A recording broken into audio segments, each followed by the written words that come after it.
Yugi trades, but now he's in a clutch. Yugi, if there ever was a time to show you got the goods, my friend, it is now. 1v2. There's an AWP been retrieved, and that finds its way into the hands of Amanek. That's probably going to be Yugi's tallest task. He's going for the bomb pickup, and you smooth criminal, Yugi. You smooth man. He's grabbed it. He's stolen it away from them, and now he's running the gauntlet all the way to B. They finally realized that he's grabbed the bomb, and Amanek holding for the cross, but it's not a killing blow. And Yugi lives to tell the tale of the B site cross. Now with a bomb planted, it's deja vu. It's this round all over again, but this time, it's Yugi in the hot seat, 11 points of health. Jackson Amanek on for the retake in an eco round for G2. They can't afford to let another clutch slip through the net. Yugi waiting patiently. He's held onto tunnels all round. Both players for G2 coming through the doors. And Yugi lets the first man cross, not able to flick in time. It's Amanek with 4 kills and a defuse for G2. Yeah, Amanek, 4 kills. What a massive round. He has no armor, he has nothing. Just a 5-7, flash through the long smoke. How did G2 constantly replicate these eco wins? 2 of the 4 of the rounds in this game are eco wins for G2. And like that one was just ridiculous. Like, even with the advantage, even with the pick, there's no way they should be winning that. Great work from G2 though. Flashed out, getting in the face of Astralis. Yugi tries his best, but I mean, that tag from Amanek does actually have resounding consequences. That might have been a transfer for Yugi if he wasn't 10 health. Kenny can't see the AWP in middle. It's actually a scout. Dupree's taking the AWP long for a pick, but won't get the shot. Trades it back to Device. Device wants a bit of the action as well. A piece of the pie, perhaps. He goes middle. Bomb heading towards B. G2, 1 man there. This could once again be a quick-paced round for Astralis. It could end in disaster for G2. Nice leg onto Zip. That's the bomb spotted in spawn. They're actually not going to commit to B off the back of it, but that bomb does go spawn side towards the site. Luckily, Kenny's actually supporting from the window this time, giving a little bit more room in mid for Device to work.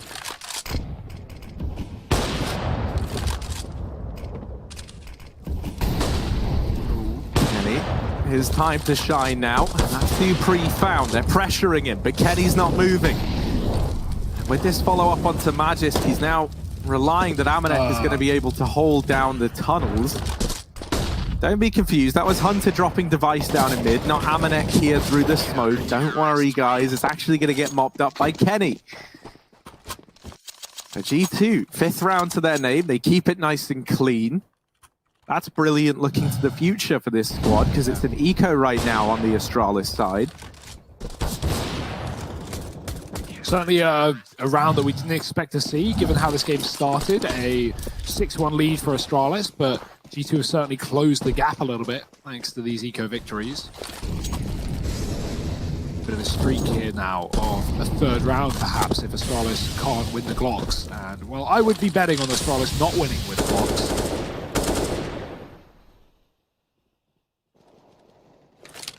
Jack supported by Kenny's AWP on long, 2 in B, G2 not wanting to get rushed and be put into retakes. Astralis don't have any util to get onto a site here. That's going to make things very difficult. And likely just a bloodbath in the favor of G2 at this level, you know, with Glocks.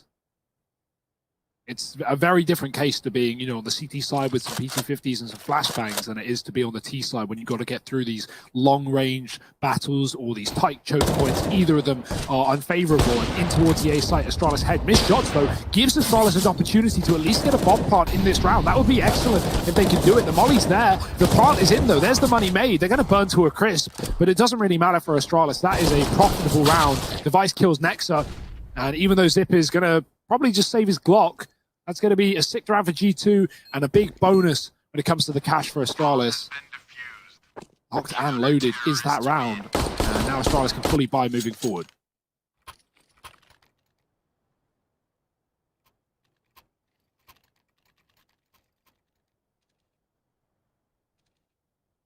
Yeah, still, this comfortable lead that Astralis had is now feeling like a bit of a distant memory. You know, you think about the fact that this was, 6-1 for Astralis at one point in time. This is a nice recovery here from G2. In this round, it's Zipnik's and Device finding the openers, but Nexa trying to take matters into his own hands, and with a stellar spray helped out by Jack, they've held on to long. It's Device once again in a clutch situation here. It was a 1v2. He's got it down to a 1v1. Jack's on the other side. A Device donning the M4, not wasting time with the AWP.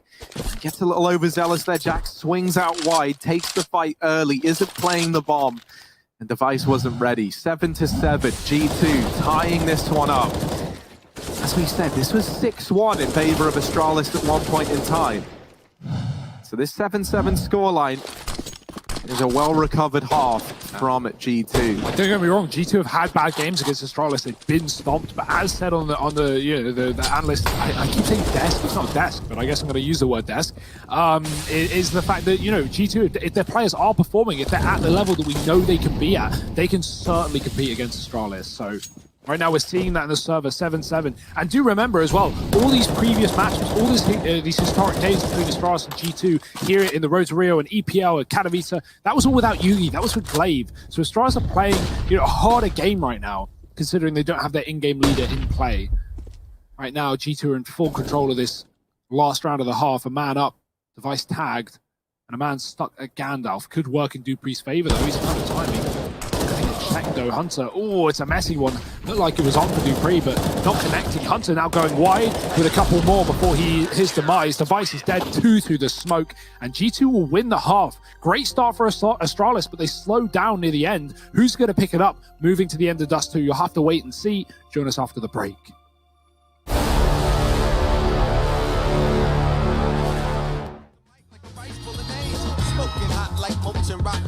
Broken off when I blow the spot like soda pop. Once I've been shaking, I'm the man if I can't be so brazen. Steep in the technique I propel, so the people jump up from the seats and the spell and amazing before anybody can safely afford and the fee that you pay at the door. My rhythm rolls till it overflows, and I get so funky you can hold your nose. So if you wanna come see me rip it again, you better come now or you won't get in. It's jam packed. We're gonna light the fuse, stand back. We ain't trying to lose.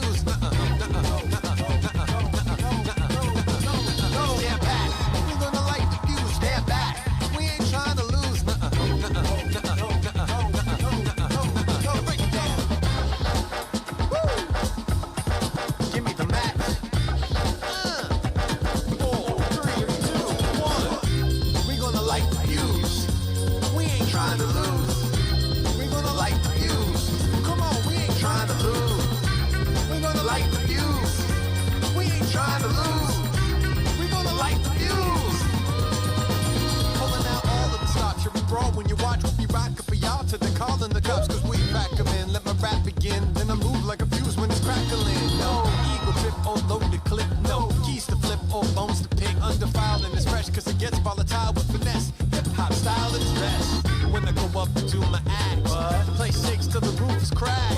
Make the DJ roof collapse. So when I'm done, get moving fast. Front to back, inside to side, it's wall to wall and it's happening live. But man, I ain't tripping if you should leave. I understand if you need a little room to breathe. It's jam packed. We're gonna light the fuse, stand back. We ain't trying to lose. Stand back. We're gonna light the fuse, stand back. We ain't trying to lose. One more time, break it down now. Woo! Give me the match. Countdown. 4, 3, 2, 1.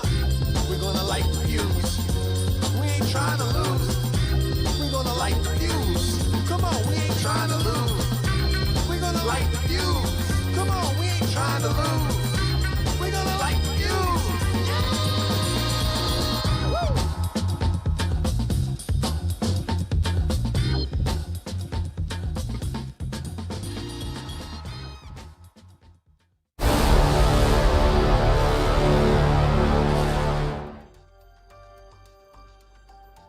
Well, at the end of the first half, G2, they're able to find themselves in the lead with a commanding little comeback under their belts. 6-1 down, now an 8-7 half, and G2 laughing at the fact that Astralis ever thought they were going to walk away with this map without a fight. Now moving into their T side, they're going to set up down here in the lower tunnels. They've got players making noise and keeping the hurt down on mid to deny any early info the way of the Danes. And G2 now about to rear their head out through these lower tunnels. Looking like this could be a mid to B play, right? You've got a smoke, you've got some flashes. Alternatively, you could head up over here towards the catwalk, drop that short cat smoke. and try and make this cat play happen. If they do go towards cat, it would have to be an all-in play. And the fact that they've still got Nexa and Kenny both floating around down in the lower tunnels, to me, doesn't scream that this is a commitment. And no, it's not. Jax tries to hop down into CT, and he does get down, but it's only his corpse. Dupree on with 4. This is the ace on the cards for Dupree and the pistol. My goodness, he has laid waste to G2. Nexa is the only man remaining. And Yugi, of course, going to snatch the ace away. Doesn't want anyone to forget about him in the server. But Dupree, this was stellar. He deals with Jackson CT. And then it's this little sequence of just dealing with Hunter and Amanek. Stellar stuff from him. And a great game from both Dupree and Device here for Astralis. That's the pistol round locked in. And now we have a tie game once again, Hugo. Oh, look at Device as well. He's playing USP in this round. He's not even armed, as he knows G2 are going to be fully eco in this one, which is, I'd say, he's right. Great read for Device, but a bit of a gamble, Dust 2, you don't see a lot of T-side force buys. More commonly than not, you're going to just go Glocks and get AK with bare minimum util in that third, because far more effective than Deagles, Tech 9s in this one. Next, up on Catwalk, combined with a Scout, are just going to tear apart these T's in the middle area. Nexa getting tagged at top, and Jax trying to do what he can down lower. G2 trying to at least bait Astralis into giving them a kill at bare minimum, but that's just not happening. Astralis are clinical with their fights, and they will say goodnight. 9 rounds and no deaths in it. Nice. Looking for a Glock, or looking for a pistol upgrade, grabs nothing but a Glock, and we'll throw it away. 9 rounds, and the buy is here for Astralis. Here's what that eco from Device allows them to do. Buy up that AWP nice and early in this game. G2 fully bought in round number 3, AKs and all the utility behind it. Where are they going to go?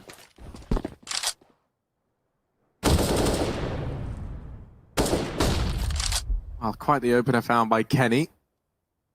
Not the start that Astralis wanted into this round, and a missed shot from Device. Nade's going to follow up with a nice chunky bit of damage, and oh my goodness, there's even more nades going in. Yeah, Hunter, I don't blame him, he doesn't know what's hit him. That's a triple nade stack from Catwalk. Now, oh my goodness, Jax is almost gone as well. Astralis, they've got a new weapon, man. They've brought artillery into the game. This is wild. There was a lower tunnels threat, but it's pretty much dealt with on the back of the nades. Jax has 11 points of health, Hunter is out of the round, and now it falls to the other 3 here for G2 to try and pick up the slack. And they're going right into this stack as well. Device is here on the A site with 2 more. And no one's looking at Catwalk, funnily enough. They got to change that one as Jax goes flying through the smoke, only temporarily. He's made quick work of Device scoped, and a Molotov coming as a player on longs. The has got him as well. This MP9 is doing everything and more for Astralis. Finally overwhelmed, but Device has not been cleaned out of the site. And even though he's low, they don't have a grenade to get rid of him. Dupree, if he dies on the flank, G2 can still win this round. If Dupree holds and stays here, he can stop it all happening, but he's missed the timing. He's gone up through long. He's gone for this flank. G2 throwing a mid to B smoke. Maybe Dupree will get called back. Maybe they'll realize, but they're still going to commit towards A. They're just going to go up Catwalk and into Device. Dupree might not even play into the round. Yugi's in spawn. And here they come. Device, missed shot. No second opportunity. Nexa gets the kill. And now the bomb plant's been allowed. G2 have some way been given away into this round.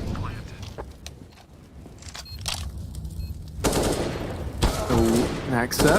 Jump scouted by Yugi. Amanek falls as well. And Astralis, they regain control of that round. It looked like G2 might have done enough. Nexa was delivering kills left and right, but Yugi just blindsides him, jumping around like it's nothing, like it's casual. Here's a replay of the nades. Like, this was brutal. Zipnix as well. With there's just so many kills where I'm sat here and I'm like, okay, don't really know how they've done it, but they have. It is pretty, for you. Yeah, it's pretty great though, man. Like, one of the things I do like about Glaive going away is the Device even said it. They're just going to be focusing on like the individuals in the beginning and like getting Magis comfortable. And I kind of like, a bit of a looser Astralis in a sense of the word. A time for the individual talent to shine through, because this team's always kind of known for how good and sound they are tactically. Well, this can serve as a reminder that they've got the goods in the server as well. A Device running on out of mid, helped out by Dupree. The rotation is perfectly timed on his behalf. He's still holding down middle and does get overwhelmed there by the MAC-10s. This leaves Yugi in a bit of an awkward spot. He's going to try and hold down this B site solo, and he has dropped the bomb.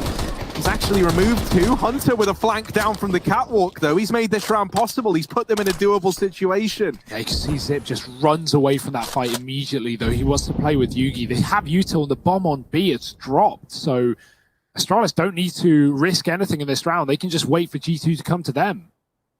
Zipex checking lower is given a timing where G2 can isolate Yugi in the site, but they don't know where he's playing from. They've cleared out a lot of these positions. Yugi doesn't know they're inside A or B either, but he's going to flick back round. Does a dink, nothing more. The AWP posted will fall off. Zip can kill it with a nade. That's a massive grenade, and Kenny does survive. Another Molotov available as well. Kenny holding down the site and Hunter running for his life. Zip has a one-on-one, and he's not going to take it. Kenny fast on the AWP, and I think Zip was still considering the fact that there could be that second player there. They were not.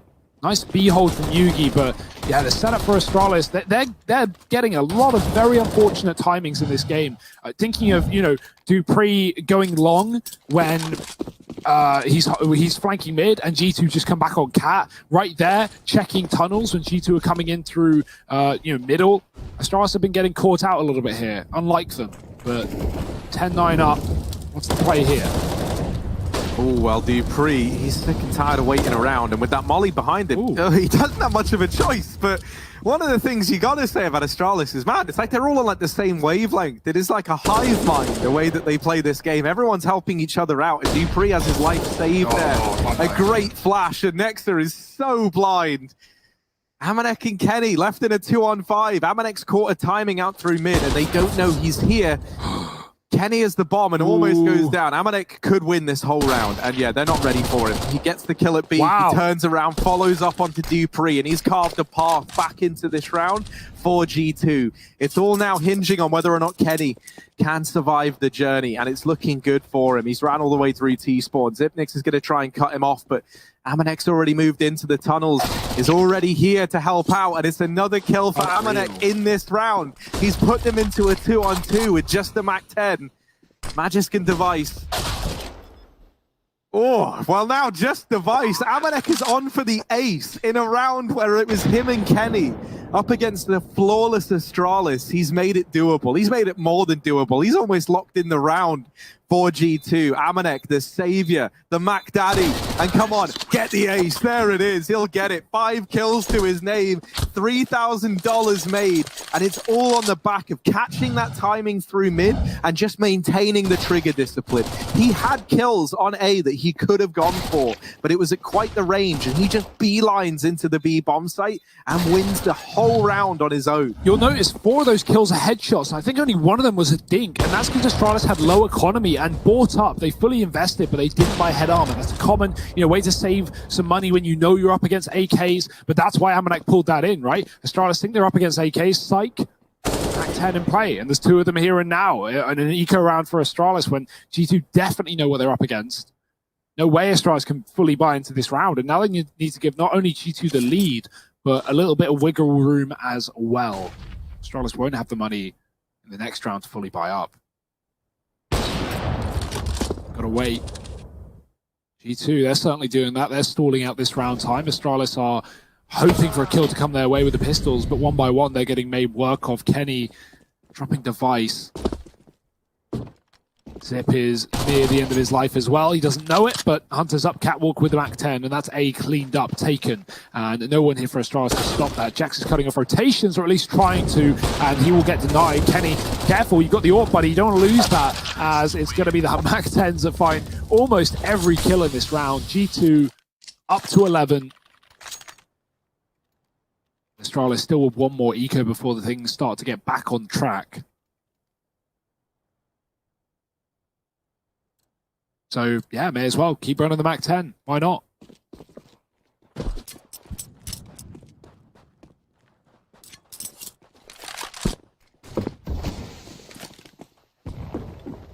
Another eco from Astralis. Gives perfect timing for these SMGs to find a lot of effect. I want to see what Next is going to bring to the table with his. Bar's certainly been set high by Amanek.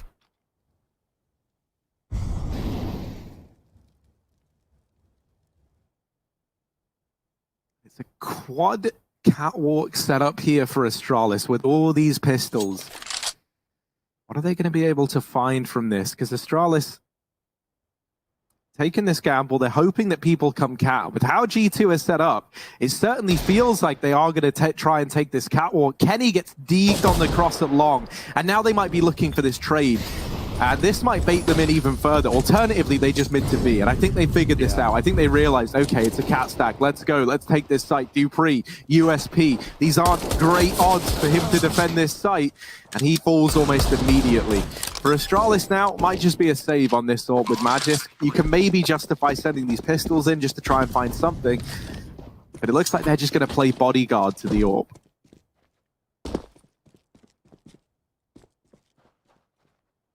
Get down, Mr. President. Or at least give me your orb first.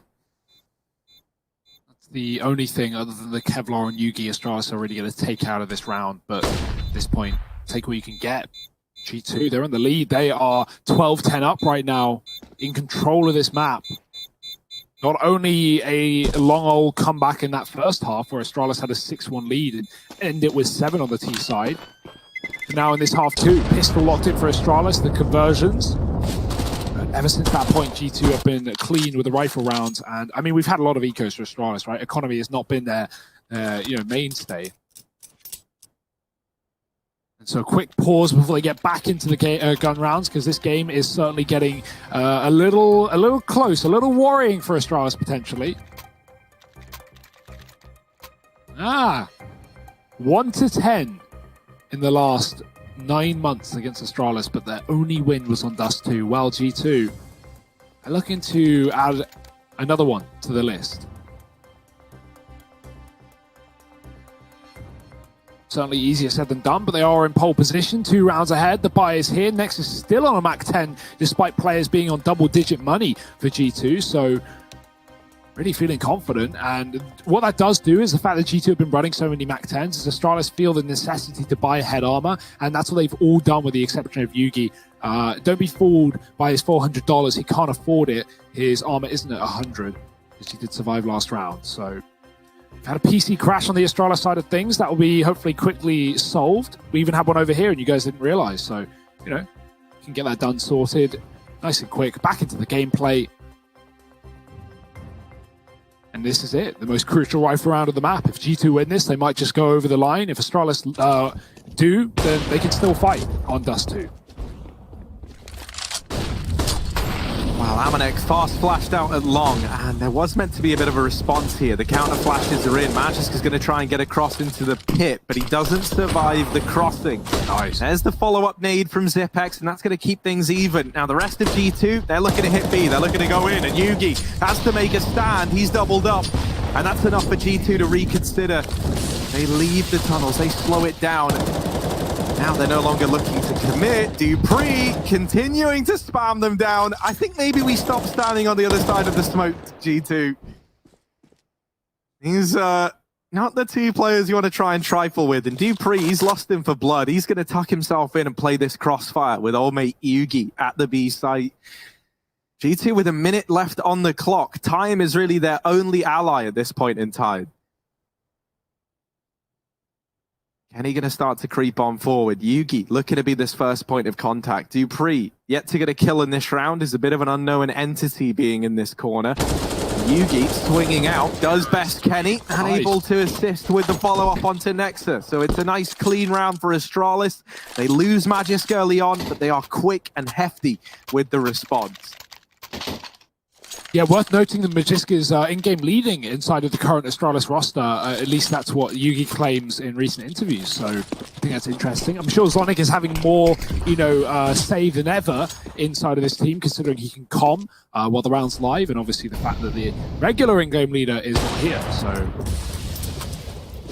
just taking a bit of a hit in his performance in this game, but it's early days in the series.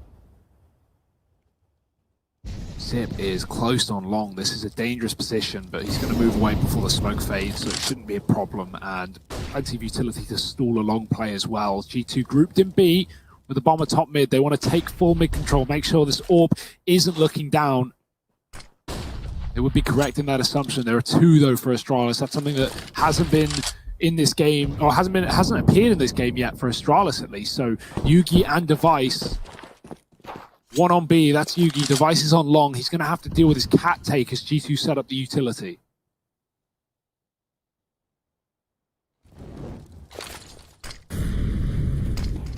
Yeah, Device is going to be a lot more free to a help here over at short side, thanks to Zitnik's having this very, very close angle. And actually, it's not a cat play from G2, yeah. It's an El Clasico CT drop. They do this a lot, and this time Dupree is not able to get ahead of it. Yugi now, first time we've seen him with this secondary AWP, but he's going to come to life with the first. Zitnik deals with Kenny down in mid, and they're already in the site. Yugi caught trying to snipe players at the crossing in middle. Well, they've already gotten in through the window. And so this B site has fallen. It's just going to be the save here for Astralis, holding on to the double AWPs. G2 taking a 13th round. This cat split that they love to do when they go for these B plays, once again, it yields some big results for the squad. That was the pistol round for G2, if you remember, right? They did the exact same thing. They dropped Jackson to CT spawn on what looks like a cat take, and then they fall out in mid and go for a mid to B. Dupree 4K'd that round, worth noting. So this time it's a very different case. Well, also critically, right, about that, when they tried it in the pistol, there was also a player in CT, which was helpful for Dupree because it kind of, you know, divided the attention of the guys in mid. But in that round there, because he's holding it down alone, the moment they get CT controlled and they're not getting shot at, everyone that goes out into middle is looking at Dupree. And that's one of the benefits of having Jax go for that CT drop, right? Is like, if he gets the information, it's clear, you're not even looking right anymore. You know, you're only worried about the peaks from the B site and close left in mid. Well, another point as well is I'm glad that Astralis aren't like sacrificing their players in positions for Yugi, right? Like they put Yugi in this team, they fit him in around them, and that's good, right? We're seeing, when we see this double AWP, we still always see Device in his default positions, or at least in the good positions that you want your main AWP to be in, right? He's AWPing, you know, long on Dust2. He's watching Cat from Car. He's making Yugi play B, and that's good, right? You definitely don't want, you know, you definitely don't want Astralis to have to change what's working just to incorporate this player. So the fact that Yugi's filling in the pieces, filling in the gaps is certainly positive for Astralis. But what's not positive for Astralis is the scoreline. 13-10, G2 in the lead by 2. Astralis back in with a buy and back in with that double AWP. Oh, and it's a fast B play, a real change of pace from G2. Perfect time to spring something like this onto Astralis, and with both players falling immediately, it's already a save. There's already not a chance in hell that you win this round. And with Amanek even lurking up through Catwalk, he could cut down one of these AWPs. Sorry, Yugi, that's unfortunate, but that's just how it goes sometimes. Amanek dropping in behind enemy lines. And a 14th now appearing where the number 13 is. That's how this works. Crazy. It's pretty cool how they coded that in.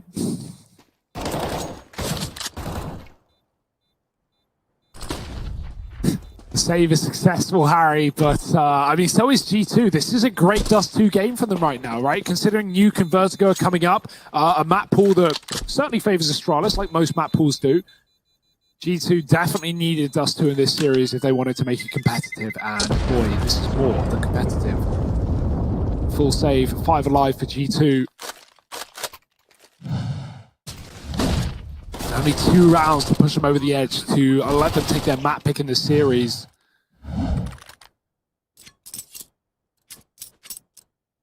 Only 1 AWP this time. The money is finally run dry, right? Yugi losing that in CT to the cat drop. So Astralis only get away with 1. That really has to be put to good use right now. Device is spotting middle, trying to stop one of these faster plays from G2. Kenny posted on long, pushed back by the flash. Zip takes control. So Astralis, they have B smoked, they've got long smoked. Catwalk's being watched by Device's AWP, and double mid setup as well, or by Magis rather, double mid setup. So everything is covered here for Astralis.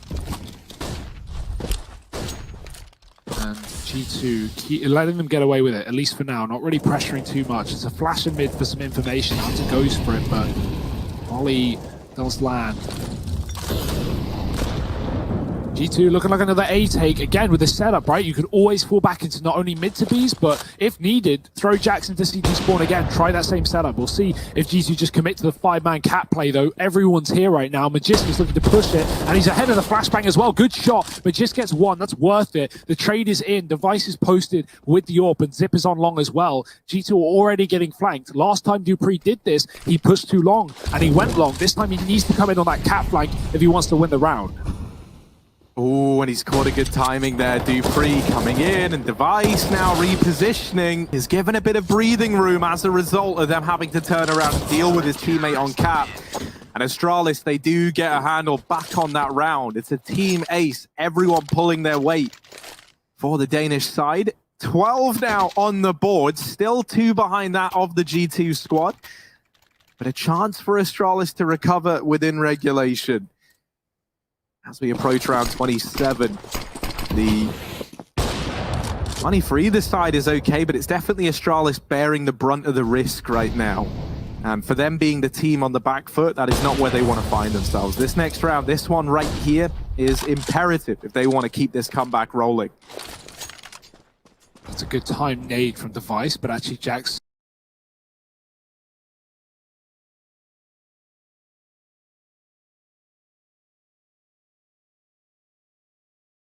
back and won't receive too much of a beating. G2 are heavy in middle right now. 3 players setting up with the Molotov in middle. That's not going to do anything. I don't know if that was meant to be a molly or it was simply just a fake to distract them. Either way, G2 are moving fast off the back of it, and Astralis have no idea how close they are. Dupree needs to be careful. Jackson's shot. Dupree knows he turns, but he's too late. There's smoke in his hand and a bullet in his face. It's a double entry into B. That's the round done. Astralis won't even consider it. They won't even think about it. It's already moved past it as this save is happening. G2 with a bomb plant off the back of 2 kills. The fast mid to B.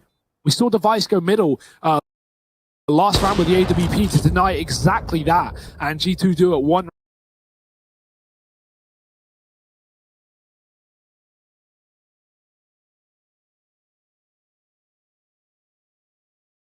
round later. No one watching, no one waiting, no one ready. And it's not every day that you can catch Astralis with their pants down, so G2 will take that 15 rounds. Looking to push us over the line.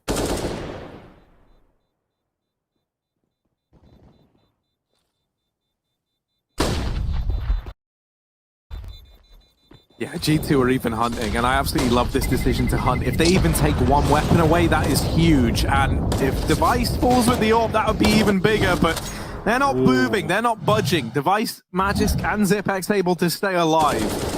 That is going to be worth its weight in gold here, up against map point for G2. Thankfully, with saving these 3 rifles, the buy is in for Astralis, and it looks great. It's everything they could possibly need. So a very essential save coming through there for the 3 players to stay alive. But is it going to be enough, or is it all in vain? G2 back to the B site. El Clasico here. They've had so much success at this side of the map, and they throw a lot of attention here early on, and now they duck away. They're trying to force a heavy rotation into B from Astralis. And now they slow it right down. They send players back into the lower tunnels. I'm curious if because you can see Zipnix on the minimap is getting like a little bit curious about long, and in response to seeing so many players at B, I wonder if we see Astralis get curious at other avenues on the map. Well, that's why Nex is in T-Spawn. He just left B to go watch this exact position, to watch for that long flank. G2, they throw those nades B, and they hope that Astralis over-rotate as well as use a lot of util. Now it's a fast cat, and Magisk can stop the first man in. Gonna re-peek for more, catches Hunter with grenades out. Astralis 2 men up in this round. G2 not giving up though, they're on the T side. Any round is winnable, even in this position. It's not as clean-cut as being locked out by a post-plant. G2, well, they're locked out anyway, post-plant or not. The kills are coming through. Nexa gets 1 walking through the smoke. Oh, the spray is whiffed, and yeah, he's not going to get a 3rd chance of that one. Zip does clean it up. And Astralis find 13. Still 2 behind Harry, but it is looking attainable. It is certainly looking doable for Astralis. G2 with their last tactical pause, and Astralis trying to bring us to overtime. Yeah, just 2 rounds away from OT. It feels doable. Raised main, by the way. Hunter with 355 utility damage, more than Jax. Wait. Jax has no util damage. Jax is 0. Yeah. That's the joke. That's the joke. No, I know. I can read. second? Yeah, well, you know, like reading isn't my strong suit, No. but like also I can do it if I try really hard. So there's that. Like I just look at like every other word and I try and piece it together. In school, did your teachers tell your parents that you had so much potential? You just need to unleash your potential, Harry. Is that the No, kind they of... just said like he's 16, he should be able to read by now. That's pretty much how that went down. And yeah, well, here we go. G2, 15 on the board, and Astralis trying to take us to overtime. Orp in the hands of Device, and he's got it over here in middle. He's looking to get stuck into this round. Device, there was a time. He's been having a great game today. That molly misses again. They throw it for the second time. And now they try and execute out into middle with the flashes. Device still posted up here, but Kenny will remove him from this round, from round 29. A key man taken out of it. And now Astralis 3-on-4. Have to try and do the impossible to keep this one alive. Yeah, and it really does feel impossible with Astralis pulling away from A at the worst moment, right? Zippy's trying to regain lost ground, but that molly is going to signal his position, and Amanek will just rid him of the round. Smoke on the molly. Desperate times now for Astralis. It's Magisk and Yugi in a 2-on-4 for the map. Mollies again do more and more damage. And it's not the damage that's the problem. It's the information that G2 get from it. They know there's a player in CT. They know where both of these Astralis members are. Yugi, good shot, but it's quickly traded, and it might not be enough for Magisk to clutch this round. He jumps, he dies. G2 take it, the victory here. It's 16 rounds on the board, and they will push us to nuke. Astralis is picking the series, and boy, oh boy, this one's heating up, Harry. Yeah, it really is, man. G2, they looked great just then. They really did. And for Astralis, it's a bit of a shame that it eludes them in the way that it does, but I'm happy that this series at least has some legs on it now to try and go all three maps. I think there's a great chance that we get to see them all with Hugo. And I mean, if G2 are playing like this, if Astralis are playing like this, if it's this brawly, if it's this kind of back and forth, I can't wait. And I imagine you guys can't wait either, but for now, I'm afraid you're going to have to wait. We'll throw this over to a quick break, then we'll be back with the analyst desk and that second map, so stick around.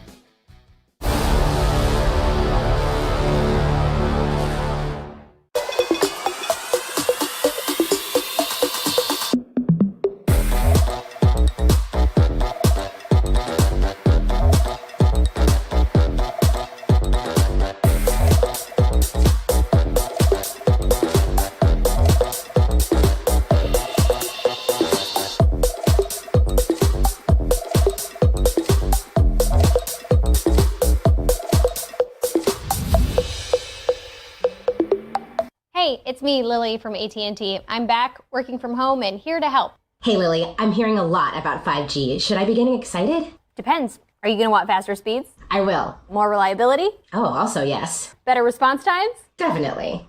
Are you going to be making sourdough bread? Oh, is that 5G related? No, it's just like, why is everyone making sourdough now? But yes, you're going to want 5G. AT&T is building 5G on America's best network. Visit att.com to learn more.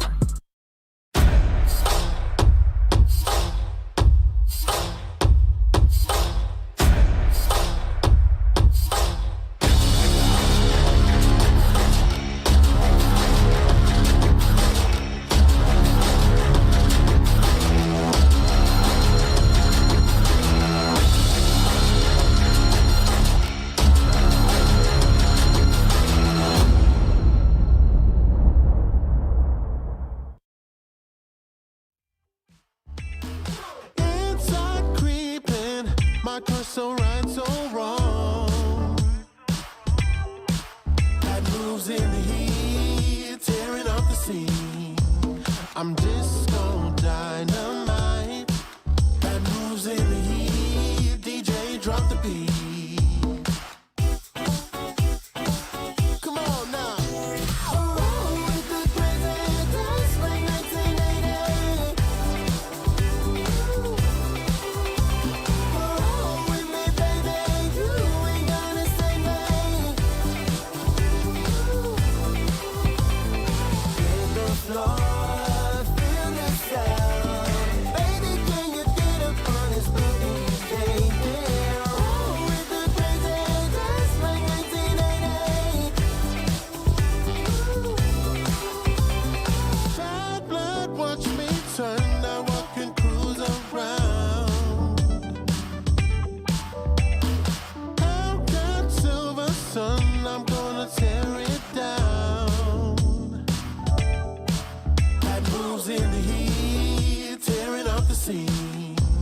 I'm disco dynamite that moves in the heat. DJ, drop the beat.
The DreamHack Master Spring 2020 is delivering in spades, and so are G2, who somehow, someway, take down Astralis on map number 1 of the day for this series. Dust2 going over there towards the French side, and of course it's Amanek to deal a lot of damage, and really going to be one of our focal points as we get to get vocal about things here on our analyst desk. Again, this is DreamHack Master Spring 2020, and I'm not alone. I've got Bleh, I've got Pent with me, and we are ready to talk this one all the way through into the ground. But before we go any further, Jacob, I heard you had a good joke about Harry. What was it? No, Trace. I'm gonna tell him privately because I don't think that's appropriate for the broadcast. So I'm gonna take this one out and leave it out. I don't want to be portrayed as being a toxic dude. And you wouldn't want to do that. You're not a toxic guy, even at your very core. Even though sometimes you kind of have the essence, the smell of a rotten apple. I just know that that's not you, Jacob. Now, what we can do is kind of look at the rottenness that has came around the Astralis way. How they get 13 rounds. Where's G2 at? What's happened here, Bleh? G2 happened. They woke up. I'm going to give credit for that T side. That was pretty impressive stuff. Astralis could not handle the mid to B take. There were variations of that.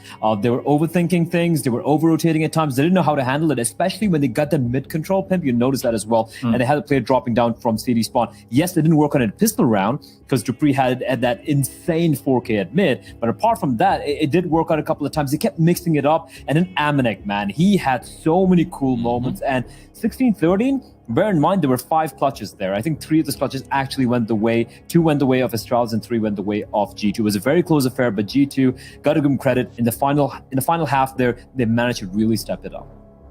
And Jacob, I could just tell you're right on the edge of saying something. So what is it? Tell us. No, I definitely agree. I just want to give our casters a little compliment here because I think Harry or Hugo, to me, they're one and the same, honestly, said something pretty smart right there. They said that Astralis right now, they're focusing on getting the individuals fired up and maybe not so much on being, the powerhouse of the stretch that Astralis used to be. And I think we saw the direct consequence of that right here in the game. Device had a great individual game. Dupree had a great individual game. We even saw Yuki have some nice scenes as well.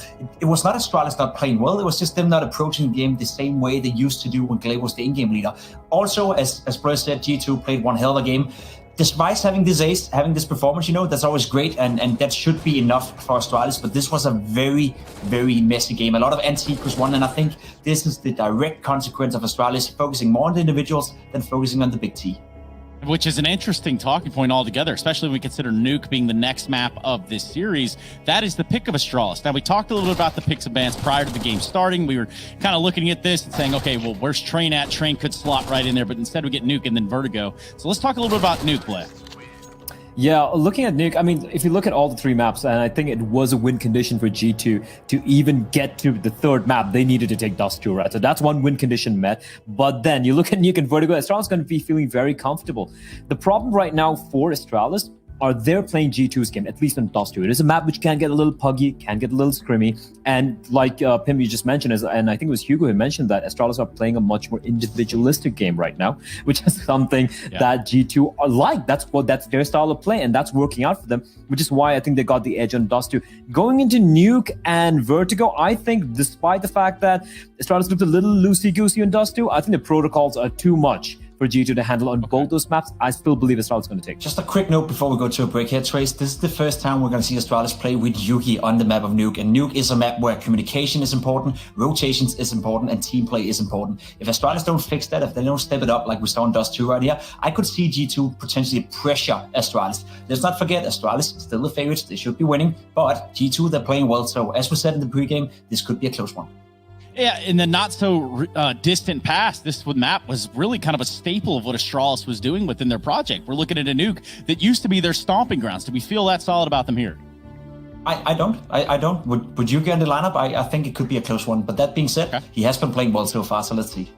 Let's see. And honestly, you missed the best punchline of the day. It was brought to you by Harry Russell. It was a joke about him not being able to read at age 16, which I thought went under the radar, and I just think that it just needed a little bit of appreciation. As we head into this break, we get to come back with the culmination, potentially, if G2 could put the 2nd map away, or we will go all 3. We're going to be going into Nuke when we come back, so make sure you're with us at the DreamHack Masters Spring 2020, y'all.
well. Do we have any Counter-Strike fans in the house tonight? It certainly feels like we might. Hugo, you put your hand up. Would you consider yourself a CS fan? Yeah, you know, it's all right. It's okay. It's pretty all cool. right, yeah. Counter-Strike, you know, all right. it'll do.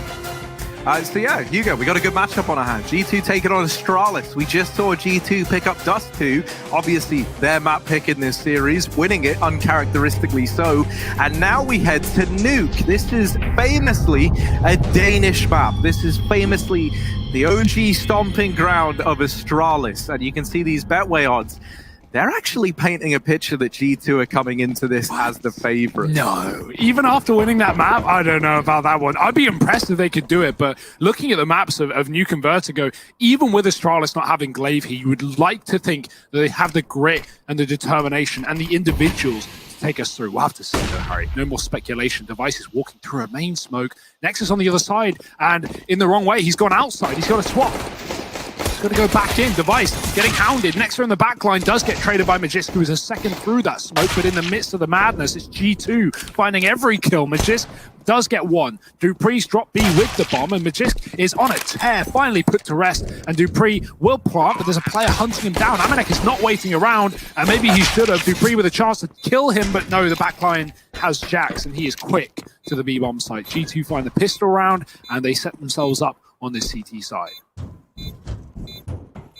Bomb has been defused. Counter-terrorists win.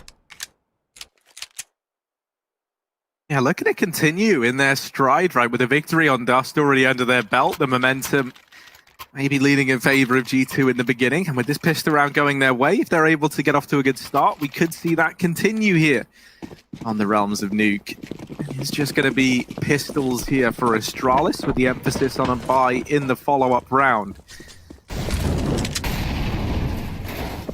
Nexus is going to hit all of this. Astralis aren't being quiet about their running towards Secret, so Kenny's come on rotation to try and stop them getting down B, but wow, what a shot from Yugi. Zip does follow, Nexus falling as well, and oh, it looks like it could get out of hand, but G2 do manage to put it under lock and key, 2-0 lead, and the Ecos made quick work of. Couple of kills though, that's certainly going to make this buy a little bit prettier for Astralis, and they've got full AKs anyway.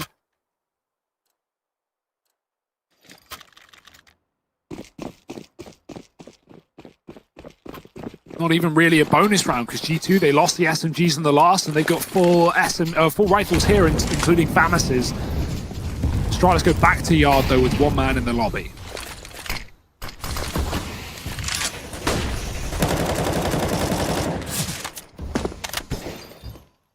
Oh, and with these outside smokes, Magisk does cross and get down towards B. Two sets of rotations have come down for G2, but Astralis, they've done this all as a bit of a ruse, and they actually have their eyes set over here towards Heaven and Hell. Amanek has just dropped down, and this has given Astralis a way in. This could actually get a little bit risky now. They lose any info outside. Kenny's not even considering this wrap. And that's Kenny removed. Ramp now belongs to Astralis, and this rotation from Amanek out of Heaven couldn't have come at a worse time. Jax didn't even really seem like he knew where he should be looking there, as he's got a lot of angles to bear in mind. This B site belongs to Astralis, and in a very big way. Hunter and Amanek on for the retake, but they're 2-on-4. Their backs are against the wall, and a bomb is now down for Astralis as well.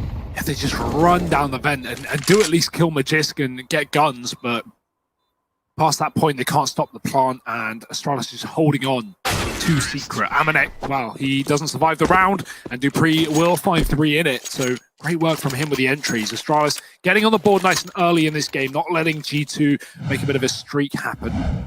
And the important factor is, with Astralis winning their first rifle round, because G2 had to spend money on reinvestments coming into that round, well, they can't fully afford, and they've got to force as a solo M4 is all they've got to work with alongside the auto shotgun on Jax. Astralis putting the standard pressure on towards a molly in main. Made in the door. Just trying to keep Kenny late to this position. Astralis throwing more outside smokes. They're just going to default to this every round because it's so effective at getting control. Even if you don't commit behind it, you can just send one player there, and Magisk can be so useful here. Looking towards Secret, trying to spot one of these G2 players poking their head out top, but Hunter's pushed back by the Molotov. B margin. A take. Pistols out for G2, and there's not many of them in play. Only one man on the A site, and he's been removed very early. Hunter drops that lurk outside, but G2 have already lost top, and they've got to come in for a retake with no kit, and only just starting to retrieve weapons. Kenny grabs that gun from Magist, and let's see if G2 attempt it in. Ooh, Zipnix up on top of the hut, laying down the pain, helped out by Dupree. This one's not going to go amiss for Astralis. It's another round up on the board, and another one where only 2 players survive for G2. Now, that's a little bit awkward. Oh dear, Hunter. He doesn't get away. Yugi also up on T-Roof alongside Dupree. These two, man, I feel like I'm always seeing Dupree and Yugi together. I feel like Dupree's been like left in charge of him. Even thinking back to that little photo shoot with the, well, I think it was like the Crown Prince of Denmark hanging out with Astralis. It was Dupree and Yugi. So both in and out of the server, Hugo. They're looking like good buddies. You'd love that's to see going to help. Brothers in arms, and well, you need a good rapport if you want to play at the top level with each other, that is. Teamwork is a must in the Astralis camp, and they have mustered more of that. 2-2 right now. They've broken G2 with just that saved AK. Going to try and contact walk ramp with some of these P2Ks, but yeah, Astralis are ready for this. They are waiting in the wings. The Device flashed out, has to shoot, but can't control. He doesn't know where they are. He doesn't know where he is. And the Pistols have somehow found a couple of kills, but Zip with a spray to save the day. 3 from him. Dupree dinked, and so is Kenny, tagged down to 20. This is a mess. Dupree's going to get out of there with a bomb. He'll have to go back towards spawn. Luckily, there's no issue with time. Let me just work a pick here, and maybe Astralis can close this round, but G2 have disappeared.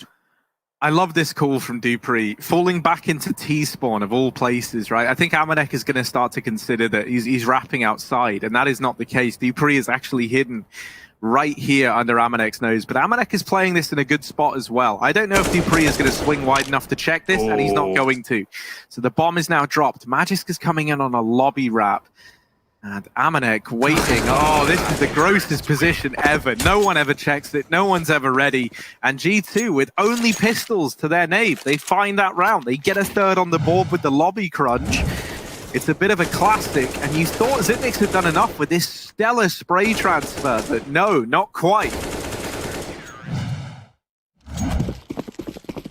Yeah, G2, what a massive eco round. How the hell do they do it, Harry? I don't understand how G2 so consistently win these eco rounds with nothing. They did it multiple times back on Dust 2. Their first 2 rounds were, or 2 rounds that weren't separated, at least on CT side, Dust 2 were ecos in the same vein. So Astralis lose some money, but they will have a reinvestment. Device's orb gone immediately. Kenny is quick. He's not even looking at them, and he's still firing off kills. 4 for Kenny. Blink and you miss it. This round is done. Astralis, oh my. They're made to look like fools by Kenny S.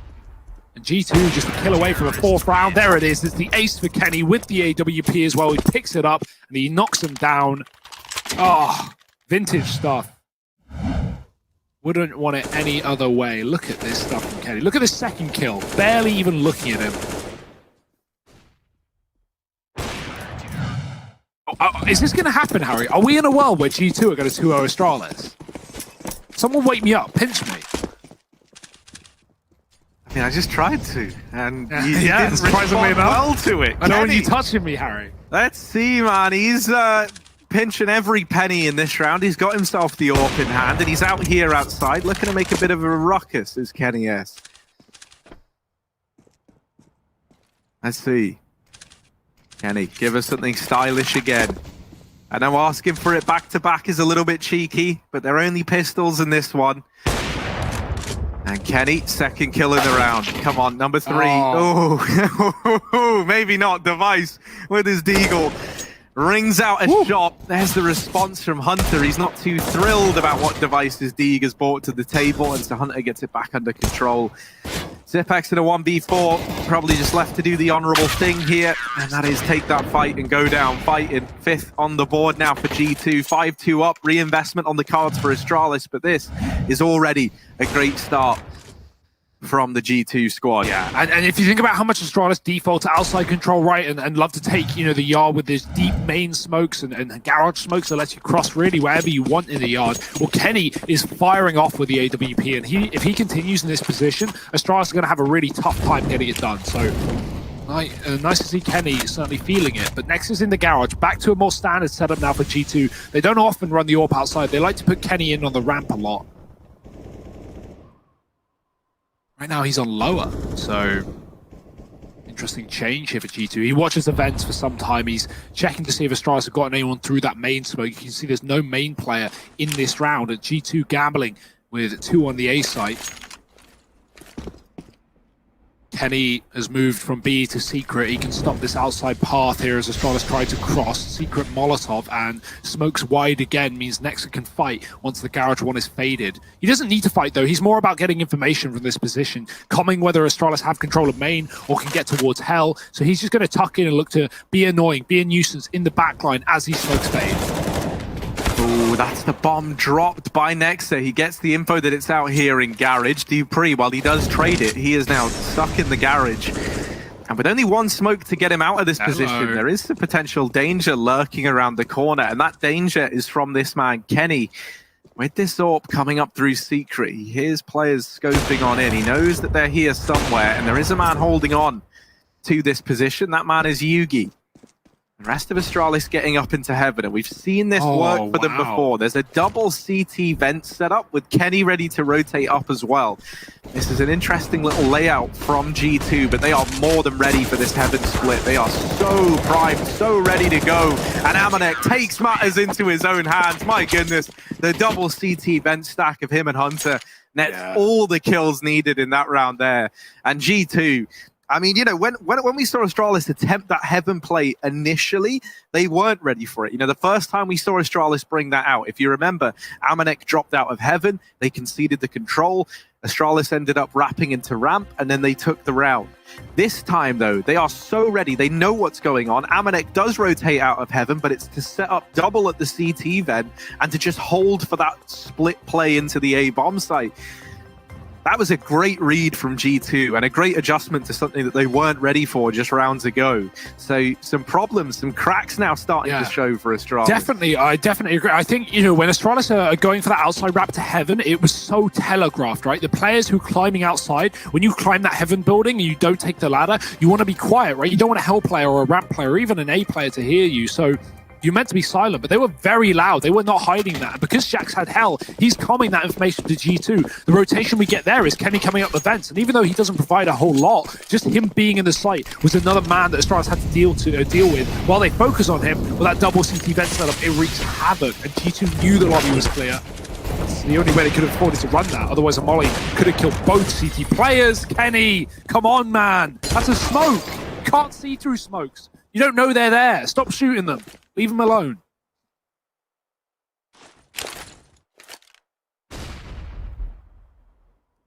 Well, Yugi up on top of red. It's just him and Zipnik's left. And there are players everywhere, including a double stack pushing up through Secret that no one is ready for. 7 on the board for G2. And my oh my, is this CT side looking great. Kenny is really starting to exert a bit of a presence in the server as well. Outside is just belonged to him round after round, whatever he's rotated in from this ramp hold. Reinvestment through for Astralis, not featuring a single AWP. There's not going to be anything on device to go toe-to-toe with Kenny outside rather. See Hunter running the gauntlet, picks up the pace, and that is a huge kill to find. Man advantage taken. G2, they're looking so confident right now. What we often see, though, is a team can start like this. No. That's a bit of a shame. He got team damaged. Amanek shot him coming through the smoke, and Nexa got all confused. Amanek now, you've got to make up for that. You've got to have a hold. You've got to do right by your team, and that's exactly what he's doing. He's delivering.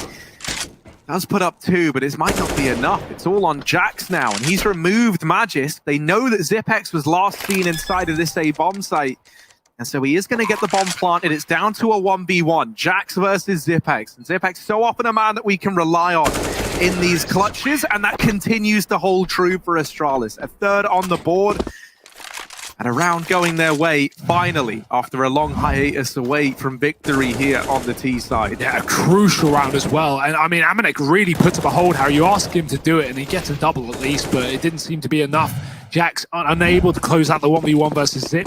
And G2, at least they have all the money in the world, right? They had players on 12k coming into this round. So buy isn't a problem right now, but they don't want Astralis to build upon that one round win. Kenny is outside. He's so blind, but he's about to peek with the AWP. Dupree deletes him. Great shot from Dupree. Astralis running right down outside towards B. Nexa hears all of this, though. Hunter's already begun a rotation, and Jax is in the lower secret as well. This is a heavy setup for G2. A crossfire, in fact, to Jax. He has made them cross indeed. Hunter with another. Nexa on the flank. 3-on-2. Back up vent they go. Astralis want the A site, and it is open for the taking.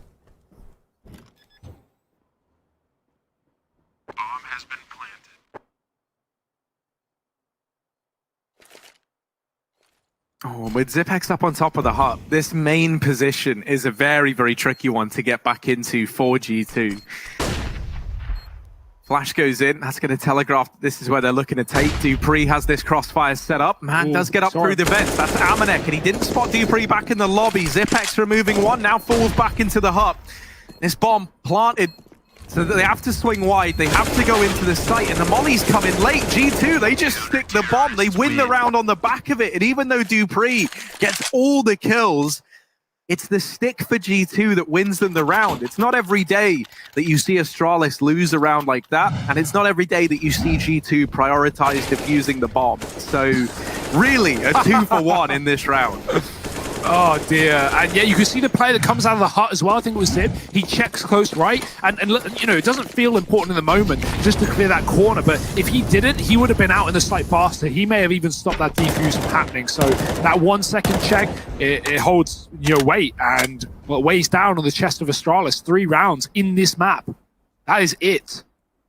And a map down in the series as well. Dust 2. Not a huge surprise to see G2 win it, right? Like, but Nuke, I mean, this is a whole different ball game right now. Good timing for Astralis to catch Jackson nade out. He has to drop with the Molotov. Kenny given room to peek, and he does fight with the AWP, dropping one. Amanek trades for a single kill, and Jax comes back up from the ramp. He's only here temporarily because it's a lobby flank that will get it all done. Hunter's mollied off the bomb, and now Jax can continue to wreak havoc, and G2 are just bringing aggression everywhere Astralis try and fight. G2 have 3 different crossfires. This has been such an excellent CT side, and Astralis have not had answers. Magisk, 1-on-3, got to do it all here.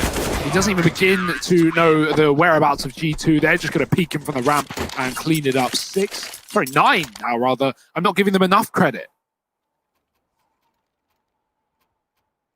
That's like fair play to get confused, right? 9s are just 6s that are the other way up. Yeah, upside down. Call that a standing ovation, and that's what G2 deserve right now, okay? They are looking real good. Thank you very much, Hugo. Everyone always says that clapping down a microphone sounds great. Yeah. And that's encouraged. So let's see how this round goes. Jax has opened up with a kill onto Zipnix and taken the man advantage for G2. A 5-on-4 out of the gate up against this partial investment from Astralis. There's 4 smokes. That is more than to get you over outside. They're going to go ahead and throw these ones deep. These aren't the traditional, you know, full at red, go for the cross into secret smokes. These are the deeper ones that allow you this opportunity to either take garage, go secret, duck into main through the left of the smoke. They give you a lot more options, and with these pistols, I'm sure Astralis are going to appreciate the closer range. I never trust Kenny, man. I never trust him when they're crossing a smoke. I just... Ooh, oh, he saw it. Yeah, he did, but it. they just get down. They just got down secret. Luckily enough, Kenny gets that info for Nexa, and so he's no longer like waiting for a peek before he drops that smoke. He gets it down early, and now Astralis have got to go through it. Oh, here they come. There's a second player in the vent as well. Nexus firing off, and he's connecting shots, but the flash is so good. Both players blinded. Hunter has to let them pass, but he can still stop them from getting the plant. That's if Jax doesn't do it first. He's already doubled up. Hunter opens the door, and Kenny closes the round. It's G2 all over the scoreboard, 10-3, storming through this game. And I don't understand what's going on. Like, this is a great match from G2, but Astralis have had really nothing to show us on this T side. I mean, losing Glaive, of course, is always going to be a problem. And these are those games where you maybe just don't have the answers, you don't have the solutions, your game plan isn't working, you haven't had back-to-back rounds. This is when you want Glaive back.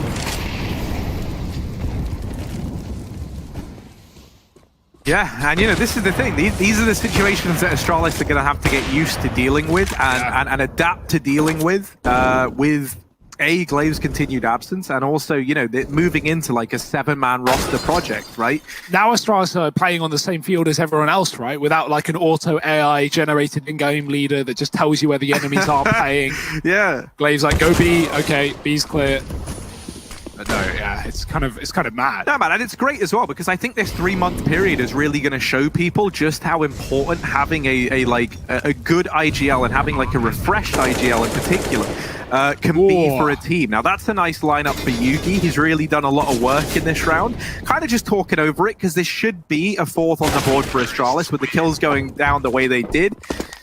And so Astralis get that 4th on the board. But yeah, it's great. I don't think there's ever been like an opportunity in this same way to like see how much one player can bring to a team. I think like the nearest example you could maybe even look at would be someone like almost recent, would be maybe like a Stiko in Mouse Sports back when they like took him in and out of that roster, right? Maybe there's like a link there, but with Glaive, he is still the IGL of this team. He is still coming back. And so for these 3 months, we get to see how Astralis would look without him, and are they able to adapt to reach a level near where they were, or maybe even go up beyond it, which seems wild to think of that being a possibility. And I'm not saying it would be, but it's going to be like a fun experiment to see what happens. And not just the fact that we get Glaive leaving this team, and we get to see what Astralis are like without Glaive. We get to see what Astralis are like when Glaive comes back. Like, I imagine Glaive's not going to return to pro play until he's ready. And that's what we want. We don't want Glaive coming back until he's ready. And when he is ready, well, he could be bringing, a whole new level to Astralis, like you said. So, yeah, I think him coming back to the roster is such an exciting talking point. And obviously the questions of, well, where does Yugi go after that? Does he stay? Does someone buy him out? Is he going to prove himself in these 3 months? So many questions for Astralis. But let's get back to the game. 4-on-3 at the end of the half, and Kenny, he wants to close it with 11. He might just be able to do so. This bomb is all that remains on the back of Yugi. He's walking into Kenny S. And Kenny doesn't miss. 11 rounds for G2 on the CT side of Nuke. This is one that Astralis looked like they had under lock and key, at least in theory, but it could be a G2-0. We'll find out. Hang out and join us after the break.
And as I said, your eyes, they're not deceiving you. 11-4 right now. G2 with a very, very big lead here. They are looking good moving into their T side of play. And well, we just saw the Betway odds there, leaning in favor of the G2 squad, even more so, and I think justifiably so, perhaps unsurprisingly so, and it's a B-ramp play to kick it off. Jitnick's to Magic. Whoa! Get out! Get out of ramp, G2! Astralis, they get it done in a matter of moments. Magis with 3, Device with a double, and that is the fastest pistol round I think I've ever seen. My word, that is madness. If Astralis were ever going to pull a game back, Harry, I think that pistol round, that might be it. That might reinvigorate them. That might set them up. It certainly deletes some of this buffer, right? A full eco from G2 and a chance for Astralis to just basically start this half at 6-11. That's something. That's better than the first. Oh my, I'm reeling after those shots. Magisk and Device give us an absolute massacre. No other way of putting it. Grenades up silo do limited damage. G2 are looking for anything they can get in this round. They've spent $0 and likely will receive $0. Other than the loss bonus, of course. I don't think Glock kills are an expectation of this round with 3 rifles for Astralis and 2 SMGs to make it clean. And lucrative as well, don't get me wrong. Oh, okay, maybe there will be kills. Astralis is just swinging into the hands of G2. Magist with a double. Device, same story, actually finds 3. It's Astralis taking the round with a single death. That's not a worry. Now G2 come in with guns, and it's the moment we've all been waiting for, Harry. 4 rounds on the T side for Astralis. Was that enough? Are G2 going to be able to find 5? That's what they need.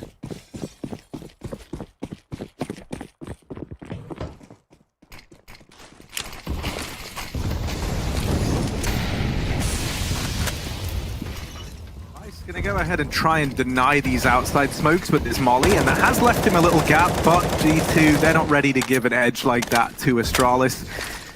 They throw a 3rd smoke down, and that's going to enable the cross. Device will put up 1, but Jax comes in with the response, and we're into this 4-on-4. Now it's like a bit of an awkward nether zone over here towards outside.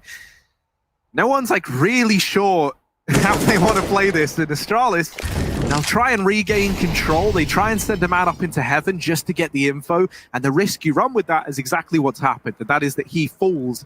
And now this outside problem goes from bad to worse. It's no longer a problem that you don't know anything about. Now it's a problem you don't know anything about, and one that's actively getting worse. That much you do know. Amanek going to set up over here in heaven, but he's not going to go peeking on in. Now, he does have the bomb. That's something to bear in mind here. This is going to kind of force G2 to have to commit to an upper play. Alternatively, they can try and get him out. He can throw the bomb down, and they could look to hit ramp. But I don't think G2 want to overcomplicate this very much. They're going to wait. They're going to bide their time. And now that they've rendezvoused over here in heaven, they're going to try and split this A-bomb site together. The last G2 saw lower, there were 2 Astralis players in secret, and so that's why G2 won this top site, I can assume, right? The smoke nade combo that went down in the stairs area, it's not going to be the same now, though. Astralis come back into this top site, and to good effect, double kill from Dupree, make it a 3rd and a 4th, just shut them all down, Dupree, whatever. Forget counting. Numbers aren't interesting him, the kills certainly are. 7 rounds for Astralis, though. Building and building and building into this game, Harry. 3 in a row.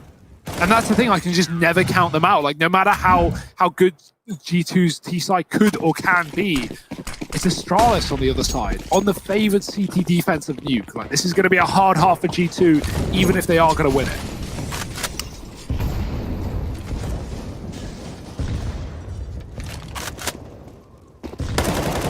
Device primed, ready, raring to go, but I say that, and then obviously he gets 1D. That's just going to fall into place, though. Continues to lay down the pain outside, and actually, as I say that, though, he does die immediately again. So I'm gonna stop saying players' names because then Jack seems to just kill them. Amanek now. He's considering it. To see if I can get it to work again. No, apparently not. Let's see, Astralis, they're going to send Dupree up through lower. Cool head on his shoulders and an AK in hand. Jax, please don't ruin this one for me. I've set it up. Everything's here. It might all fall into place. And Dupree trying to catch wind of what's going down outside, but somehow they've all gone by each other. They have missed each other like ships in the night. And my word, now they go down secret, and Astralis don't know. They have no idea. This is where Dupree just came from. He just cleared outside. This is not telegraphed. There's no way that you know this is happening if you're Astralis. And so this B site can just have a bomb plant go down, no problem. And G2 can start setting up for a 3-on-3 in the post plant. It's insane how close that timing was. It wasn't the fact that they were just hiding behind the box. They were walking as Dupree was, and they were like circling round and around the red box, around that object, and just not getting to see each other. Crazy stuff. They don't know how close they got either, but they will get a bomb plant on this B site. Zipex looks to burn the player out from the position, and he will do so, getting the kill on Nexa. No cover for G2, and I'm surprised at that. I feel like Amanek definitely could have tried to help his teammate out there. Instead, it's Jackson lower. Oh, little dig from him. Amanek follows up. He's killed that ramp player. Yugi in a clutch. That has to be fast. He sees the legs, but it's the head that gets removed. Jax has looked incredible in the T side. Not just a big opening kill on Device into the yard in their first rifle round, but right there, 4 kills. Big openers. Bang, bang, gets a rifle, closes out the round. So excellent work from Jax. Makes it happen for G2 on a lower economy round, on one that Astralis should have, certainly had. And yeah, hey, maybe his grenades aren't good, his flashes are. Well, his kills also, as he entries G2 to a 12th round and breaks Astralis' money early. I think that's probably the biggest detail, right? If Astralis found that rifle round and then took the anti-eco and then, started to build and took a few rounds and cleanly as well as they were, Astralis would have loads of money and G2 would be constantly having to win, 2 or 3 rifle rounds to break that economy. That's what can be so hard on the T side. But because Astralis didn't take a strong lead, they only took 3 rounds, and they lose to an eco, well, they're broke now. And this means G2, it's only going to take a couple of rifle rounds to potentially win this series 2-0. Oh, fast A play, and Yugi not ready at all. He gets blindsided. It's Kenny with the double opener, and it might just have to be the save already out of the gate. Hugo, you're bang on. That threat now becomes even more real, as Astralis just have to go and forego this round. 30 now on the board for G2. No money left for Astralis. And that grim picture you painted looks like it could become a reality if G2 keep this up.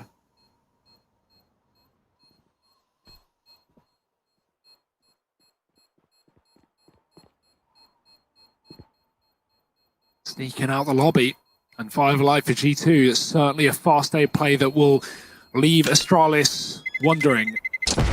No Molotovs to throw down in that hut, or at least none were thrown down in the hut. They had one on Zipex and they'll save it as well, but not in the right position to do so. And if you don't get those mollies down, well look, Kenny just runs out the hut with no issue, no contest, and 2 kills on the max 10, just darting around the back of the site to put G2 3 rounds away from a victory here in this group. Now, it is worth noting that, yes, this is a group stage game. 3 out of 4 of the teams here in each group go through, and Astralis is still holding 2-0. They are still top of the group. Even if G2 win this, Astralis are... It's not the end of the road. Like, they're still at the top of the group, right? In head-to-head, they'll lose, and they'll come second, but... it's not like this is anything close to elimination for either of these teams. At least not for Astralis. G2, this kind of is a must-win, and...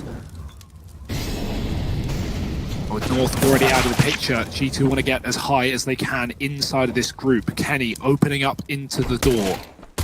Ooh, Yugi's got a tap, and he's finished off the jump on Nexus, started by Device, but, I mean, this round is coming to a close already unless someone could do something incredible. Device trying to stop Kenny. Hunter's going to go through the hut, though, as he fires his shot, and Zip is very loud on the ladder. That's no surprise. Hunter with a double, and G2 with 14. This is looking like easy for them, Harry. There's nothing getting in the way of G2, but this one rifle round for Astralis.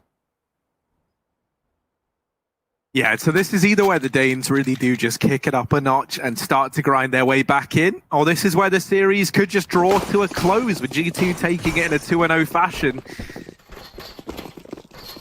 Let's see which one of those realities we end up living in. early on. Some outside presence, but the bulk of G2 here in lobby. Wow. They hold for the push, and Kenny primed and ready to go.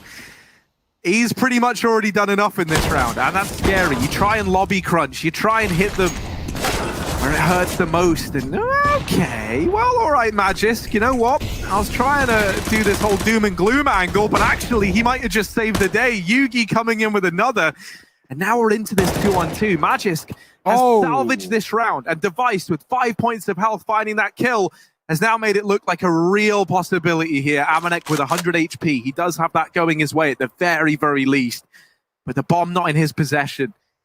And both of these players, nothing more than question marks. They knew where they were earlier, but that has changed since. And Amanek does manage to deal with the first. Device, 5 points of health to try and keep the dream alive for Astralis. Oh, no, he could wallbang him. Amanek realizes he doesn't want the UMP.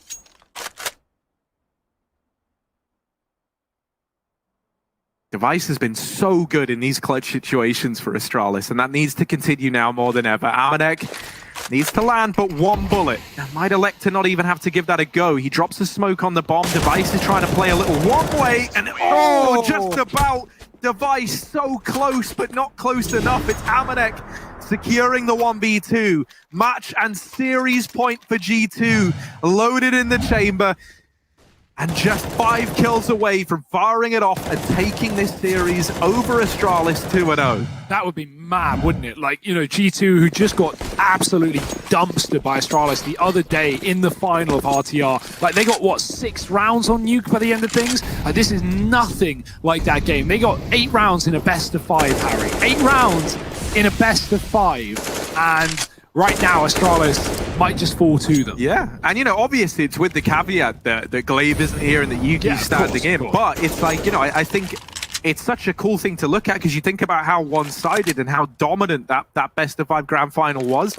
Once again, bit of a caveat by that in that it was like more of a best of 4, but still, you know, 8 rounds across the entire thing for G2. This just shows how important a man like Glaive is to this squad, and how the IGL role is not something that you can just pick up and dominate with overnight. Yeah, but G2... No, I think this is like an important, you know, growing time for Astralis. This is, you know, and they didn't come into this event saying, oh man, we're still going to be sick. We're still going to be beating everyone. They knew it was going to be hard. They knew it was going to be a challenge. And, well, this series just serves as a testament to how big a challenge it might end up being. One final shot, one final chance for Astralis here. Magisk has at least found one, but it's a double opener towards B. G2 are going to go back up the vent towards A. I love this. They do it all the time. What a great call. They know Astralis are double stacked. They've seen Magisk in B, and Zip was there as well, although they weren't aware. It was the guessing game, and G2 will guess right. 20 seconds, the bomb planted, and Astralis a 2-on-4 to retake against match point. G2 about to 2-0 Astralis, even dominantly on Astralis' map pick as well, right? To think the Dust 2 was 13 rounds for Astralis, all for this to happen. Jax a kill away. Magisk might give it to them. Nice shot on the scout, but a 1-on-4 is not going to accomplish. Jax will close it out, and G2 take the victory 2-0.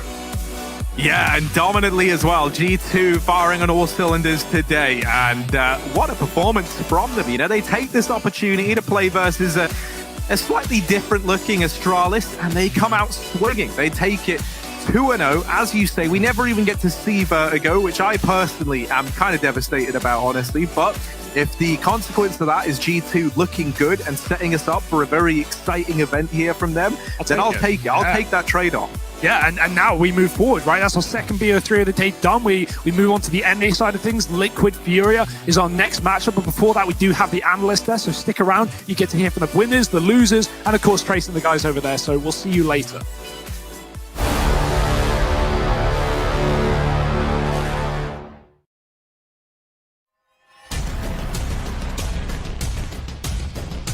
Flashbang's affected. They have got through the smoke wall here, but Chris J, he is the final boss of the bomb site. Now Spitty and Chris J to keep Mousesports alive. Oh, Chris! He's found 3! It's down to a 2-on-2! Chris, can he close this with an ace? Oh my god! And they actually close this out.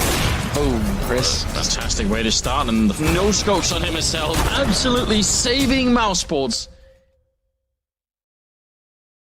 Hey, it's me, Lily from AT&T. I'm back working from home and here to help. Hey Lily, I'm hearing a lot about 5G. Should I be getting excited? Depends. Are you going to want faster speeds? I will. More reliability? Oh, also yes. Better response times? Definitely. Are you going to be making sourdough bread? Oh, is that 5G related?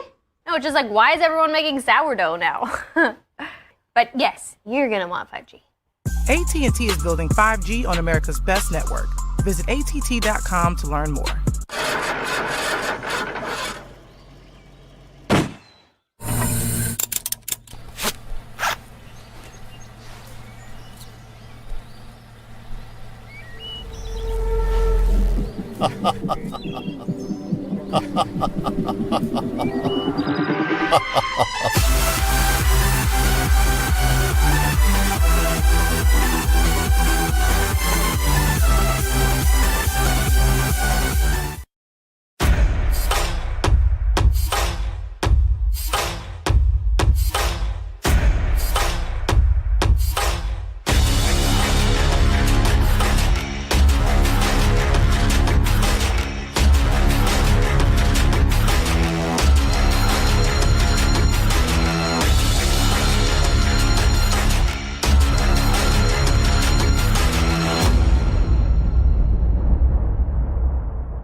All the time that you spend, what did it cost?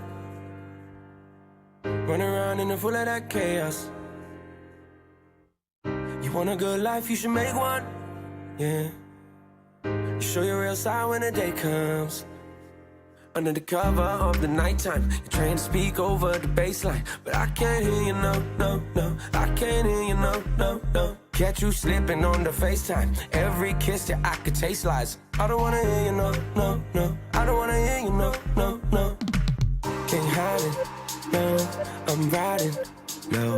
Don't wanna, no. Here it goes again. I guess I always knew that you're everything you do. Don't know if it's true. I can't believe what you did last night. I can't believe we danced for the last time.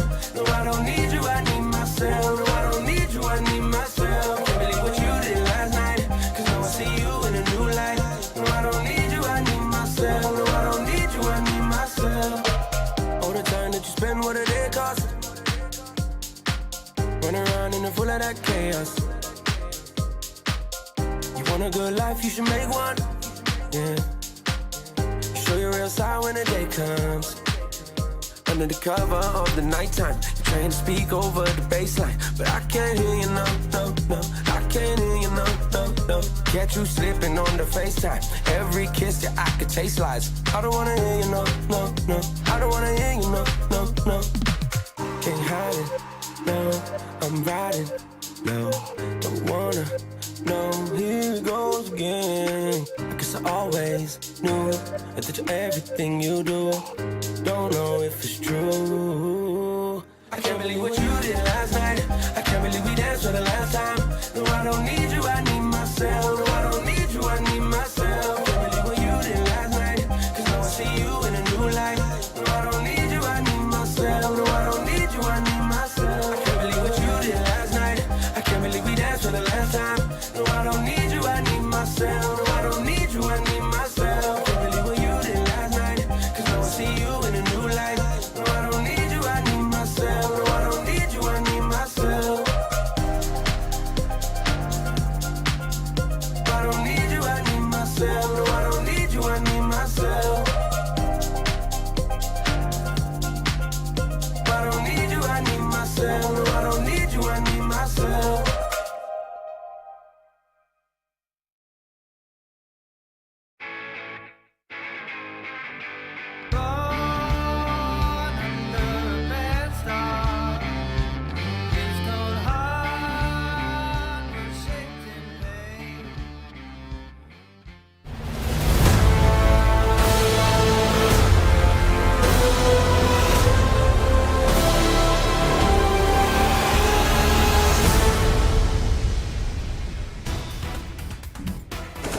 The craziest scenes that you could possibly think of course, that being Astralis with a 2-0 over G2. And, of course, they do a 16-13 on G2's Map pick there of Dust 2, also followed by Nuke, 16-7. So easy in the camp of G2. I'm joined by Pimp and I'm joined by Bled, and they've got some words to say about it as well. Yeah, I mean, this is kind of what we expected. Astralis coming in here just absolutely demolishing, G2, who are currently not playing some great Counter-Strike. I don't know about you, Bled, but quite as we expected, wasn't it? Yeah, it's almost like they didn't even feel the need of Glaive being in the server. It's completely demolishing the French-Serbian Bosnian lineup. So Danish CS strike again, no surprises there. No surprises, but seriously, what the freak just happened? How have G2 2-0'd that of Astralis? What just happened? Pimp, diagnose this one. You're the closest that we have to a Dane on the desk. You know what? They absolutely deserved it. Let me say that first and foremost. I think the Dust 2 performance was a classic. It was going back and forth. It was Astralis playing well, and it was G2 playing well. So that one we can take in and we can see, all right, G2, you had a game against Astralis. They were playing well, and you still were able to win it. So they deserve all the credit for that one. Nuke, though, I think I just got to say before we went into that game, right, we're going to see Nuke being played out by Astralis without Glaive, one of the best yard players in the world, without the caller who's going to call the T side, and with Yuki. I know Yuki is a great player. I know Yuki is probably going to do fine for Astralis, but communication and know-how in terms of rotation, in terms of team play on a map like Nuke is so vital. It took Astralis a long time to build up that synergy they have on Nuke, and we just saw it, got it absolutely dismantled by G2. So we didn't expect it. We were afraid of it to happen, I guess, and Astralis, this got to be a disappointing one, right? That was completely outclassed by G2. Yeah, especially on that second map of the series. Bled, I'm going to let you get in here and get involved as well, but I think that it's about time that we bring on one of those victors, one of those holders of the big garage. Now, he might be a little bit of a secret down there, but his name is Nexa, and he knows just about every angle you could think of from outside. Congratulations, Nexa. Did you expect the 2-0 today?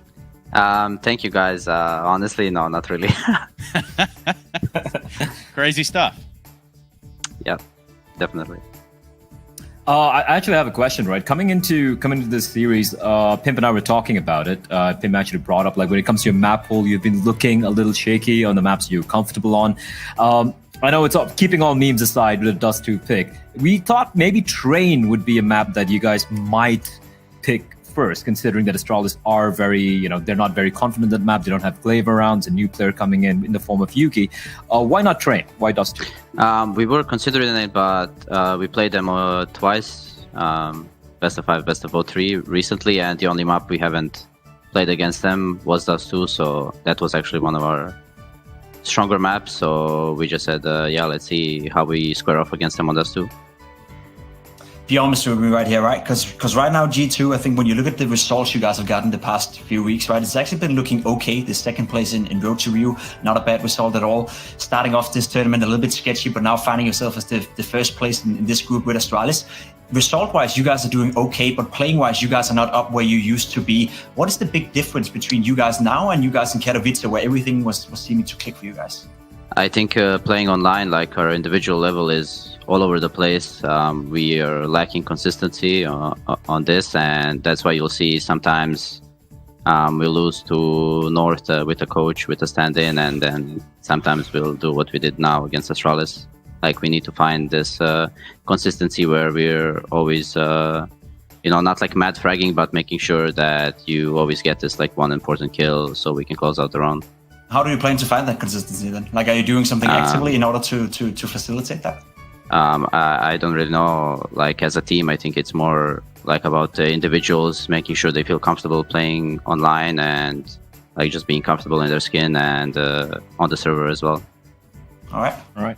I do have a very quick question as well, which Malik had mentioned about a comms being an issue for you guys when the going gets tough, right? Obviously, sometimes the language barrier and whatnot. Is that even worse now because it's all online? Yeah, there are situations where like we all kind of panic. We are lacking experience in this aspect, and the guys who are not naturally speaking like good English, they always try to express themselves as like fastest and loudest as they can, which sometimes like ends up creating chaos on TeamSpeak.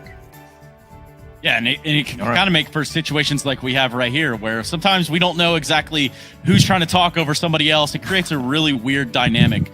But I want to talk about the dynamic that is Nuke just a couple of days ago to now, and how you go from no T rounds to just closing out a game on the T side. What was it that you guys put together there in terms of a game plan to take on Astralis, who obviously had your number the other day? Like honestly, I think they were just missing Glaive. Glaive is like instrumental to their nuke and the things he does outside and in secret with the smokes and just like drawing attention to himself. He was, I think he's the best in the world in this. And once they lost it, it was like just easier to read them and be stacked on proper bomb sites. But did you get a little sweaty when that pistol round happened, when that second pistol came through and it just happened so fast no one even knew that the round had started and ended? I was the last guy there and 3 guys were in front of me and in 1 second they were all dead. I had no idea what happened.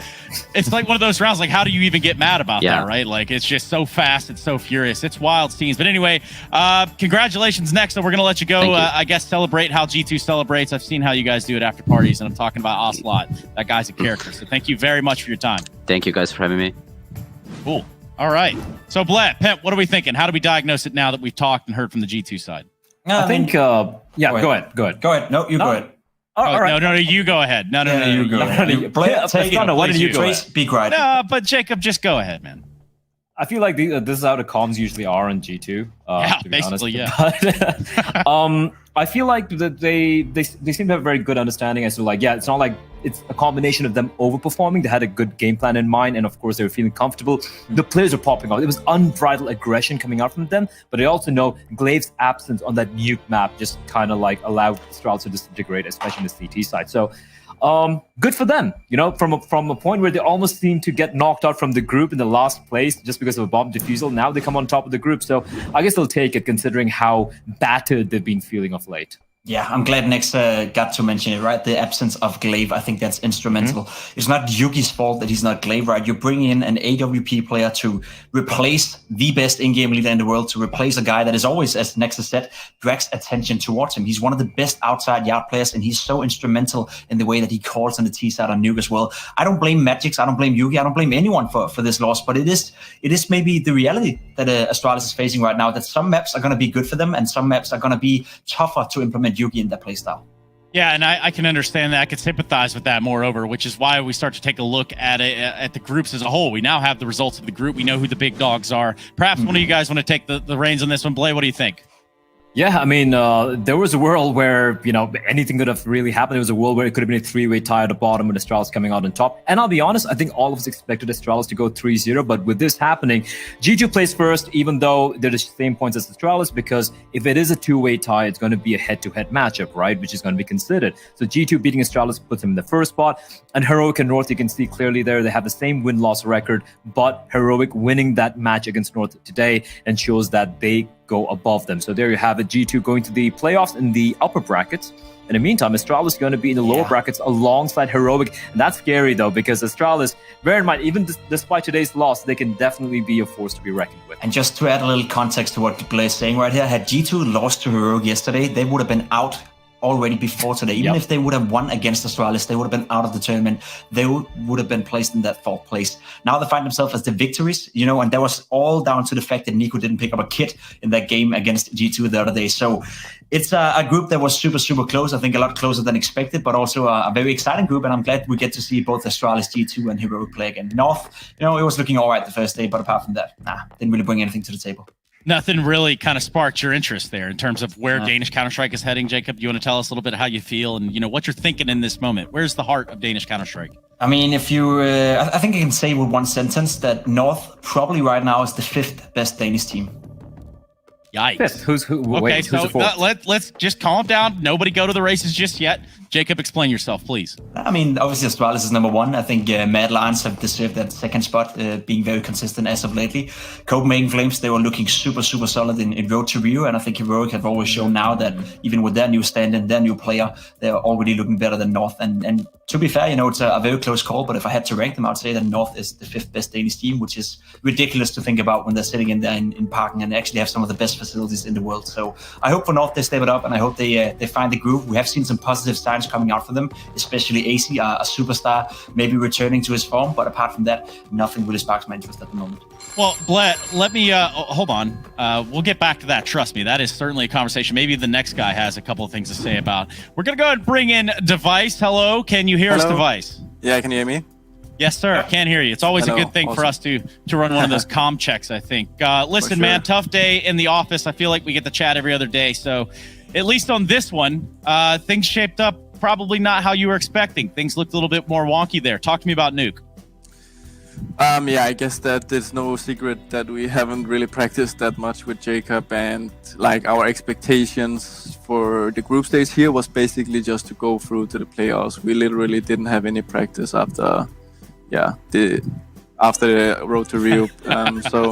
So yeah, I think overall we have to be satisfied with the result. I think that today we didn't really show our best game. We lost a lot of eco rounds. I know for myself I didn't play as well as I wanted to, and I know that we have some problems because we haven't had time enough to show Jacob all of our stuff, that we are relying a little bit more on the individual level, and I think that has worked out in the 2 previous games, but today we just got outclassed a little bit in that regard. It's not a secret that it's very easy for us analysts to overanalyze stuff sometimes. How big of a problem would you say it is that the absence of Glaive came into play on Nuke, right? We know him to be a very versatile player. We know him to be very aggressive towards Yard. Obviously, Yugi is not the same type. Is Glaive missing a lot of Nuke as it is right now? I guess that this was our first Nuke, if I remember correctly. So I think that Magisk is filling his role, as you probably saw. And yeah, me and Glaive have been playing that position together for a long time, especially on the CT side. So, I mean, like, of course, it's a big absence, and I think, especially here in the beginning, I think that we really feel that we miss him, right? And we need him a little bit on the server, but it's also an issue that comes from not having time enough to prepare Jacob well enough. And as you said, it's a different player. We're trying to see how everything will fit in, and which spots Jacob is going to play, which spots Emil gonna change to. Brings me to the next question. Sorry, just to round it up here. You personally have been playing pretty well the past week, I'd say, maybe the past 2 weeks as well. You had a rough start to the online circuit, I'd say, but you're getting there. Glaive's absent. Does that free more space for you? Are you allowed to take more chances, more risk than you were initially, or is it just a coincidence that you're finding your form right now? I think it's more a coincidence. I think playing with Glaive as well, it was easier for me to take chances because we've been playing together, as I said, with this lineup at least for 2 years and some months. So we know each other in and out. I know the tendencies. We don't really have to communicate that much, and right now we really have to communicate everything we do. So I would say it was probably easier. If it allows me to take more risk, probably, but I'm not sure I'm using that. I want to play on the same fundamentals that we've always played on. All right. When it comes to today's performance, right? Obviously, it's a disappointing loss and all of that. But considering you were guaranteed to go through to the playoffs after winning yesterday, did that kind of maybe mentally affect you guys a little bit? Maybe you guys were like, not really going all out today. Also allowed you to go for the Nuke pick, which you haven't really played with Yugi earlier. Did that allow you the freedom to go for a more loose place, so to speak, today? Mentally, I wouldn't say that we were at a disadvantage. I think that G2 knew they had to beat us, right? Not going through, but they knew they had to beat us to get a mental advantage coming through to the next game. So I think they had more on the line for sure.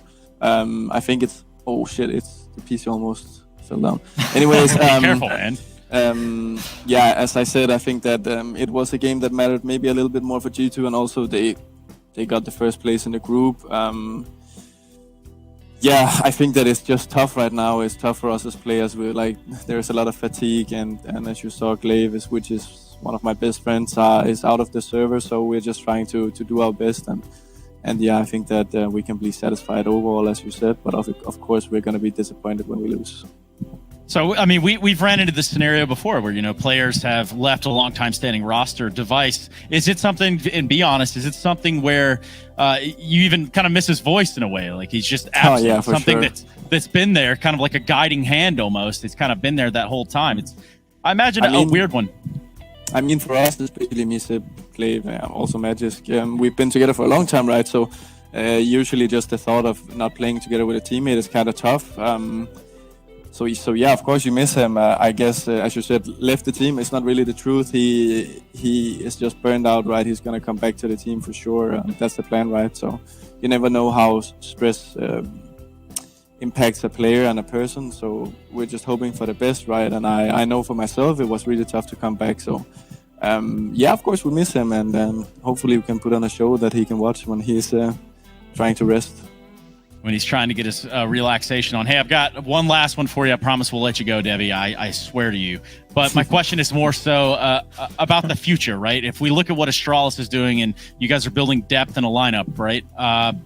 Let's just say things continue online like this. Is it possible that Astralis would be ahead of the curve, being able to play, this player this day, this player this day? Or do you see it kind of evolving that way? Do you see it maturing that way, maybe? There's a lot of opportunities. We don't really know 100% which way we're going to go with it. Right now, as you said, there's a lot of games, so it could be a really big advantage to actually sit out players at different tournaments to be prepared for the right tournaments. But you also have to consider that you lose major points if you change too much, stuff like that. So we're just trying to figure out how we can use the rules that are in place currently, right? Because there's no team doing this. So we kind of have to figure out ourselves and kind of go be the first movers, and we'll see how it goes. Yeah, that's cool, man. And honestly, I'm enjoying watching that evolution outside. So thank you very much for your time, Device. Commiseration. Sorry for your loss to G2. I guess these things happen. See you guys. Adios. All right. So we've got Device out of here. We'll continue on with the show. That was pretty informative. What'd you think, Jacob? What'd you think, Bleh? Yeah, I guess it is informative. I mean, I think he's spot on when he's saying that this is a problem we've had for a long time. I can even attest to some of the players I played with in 2015, 16, maybe even before that they could have used a break if it was possible. I think it's very interesting when he's saying that he's trying, Astralis as an organization and as a team, is trying to deal with the rules they have right now, right? There's so much going on within the scene. Astralis are first movers, of course. Are the tournaments going to follow up with different rules so they can allow Astralis and potential new teams to do the same thing? We don't really know what the landscape is right now. We can just wait and follow the progress. So it is very much interesting to follow, and I think Astralis is onto something when they at least have one, potentially two players that can step in when a guy like Device, when a guy like Glaver, when a guy like Sipnik for that matter, needs a break. What do you think, Bleh?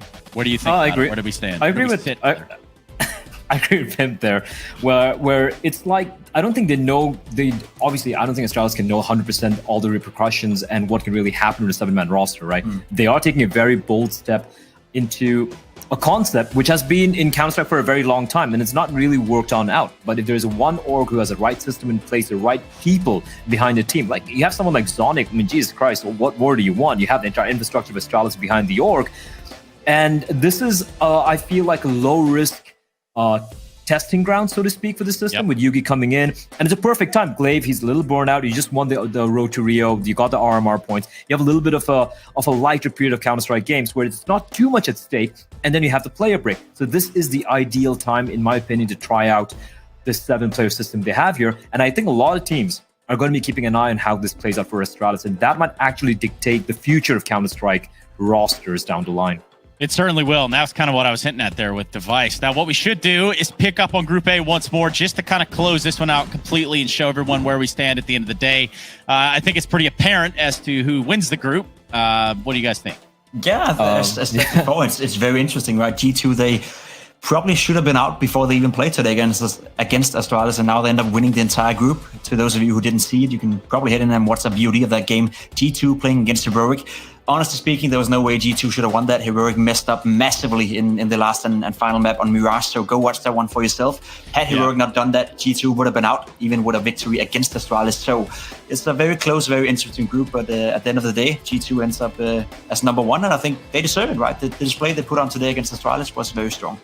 So you're saying Astralis, Heroic, anyone else than North, right? Is that kind of what we're going with?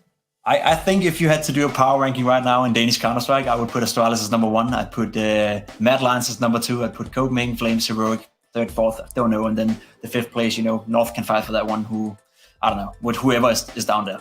Just whoever is down there. Just wanted to know. Anyway, Motorhead, you got any more for us, or should I get us out of here? What do you think? I could give you an ace of spades if you want, but I think for G2, honestly, they're going to be thanking the stars, right? That it came out first. Forget coming out first. They managed to qualify in a group where Astralis had a stand-in, North have a stand-in, and Heroic are just pretty much a brand new team looking to make a statement. So I think they got given an opportunity, a small little, Lady Luck smiling down on them yesterday, and they grabbed onto it and they came out in first. So congratulations to them. And I agree with Pimp. I call you Pomp. almost Pump. take their I neck. can I don't know what a understand. pump. I don't even know what pump Potter means. pimp. It's like a Potter pimp, like hybrid sort of thing. I want to see that happen once. But yeah, on the desk. No. No. you Here's don't what I shoot think. Here's what I actually think, Play. Here's what we're gonna try to steer this towards a real rapid fire for you two. 3, 2, 1. Liquid, Furia. Furia. Jacob? Oh, you want me to? Well, Liquid. Oh my goodness, you guys are killing me. We gotta go. We're gonna come back here shortly. It's gonna be about an hour's time before we jump into Liquid Furia, the next game here at DreamHack Master Spring 2020. We will see you all there. Make sure you don't miss us. We'll be right back then.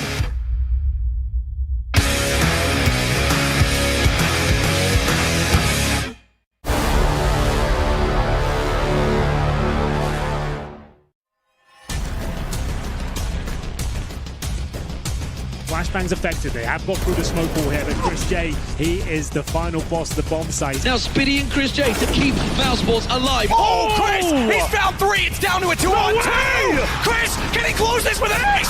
Oh my God! And they actually close this out. Boom, Chris. Fantastic way to start, and no scopes on him himself. Absolutely saving Mousesports. Hey, it's me, Lily from AT&T. I'm back, working from home, and here to help. Hey Lily, I'm hearing a lot about 5G. Should I be getting excited? Depends. Are you going to want faster speeds? I will. More reliability? Oh, also yes. Better response times? Definitely. Are you going to be making sourdough bread? Oh, is that 5G related? No, it's just like, why is everyone making sourdough now? But yes, you're going to want 5G. AT&T is building 5G on America's best network. Visit att.com to learn more.